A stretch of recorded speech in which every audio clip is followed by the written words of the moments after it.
This is a steel girder. It's 85,000 pounds. It's one of 5.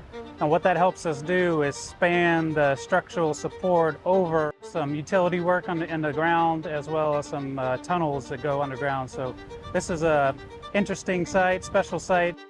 We have to use kind of surgical precision when we're constructing these spaces in an operational airport.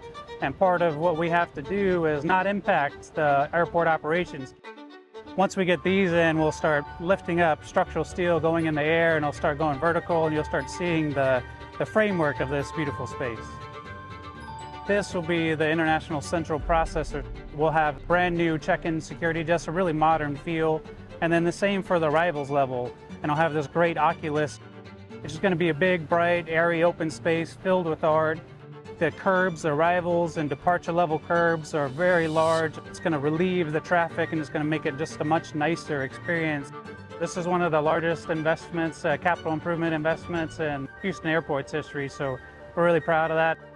These girders are going to be laying on the ground, but once we put that structural steel, you'll start seeing the Legos go vertical, and that'll be fun.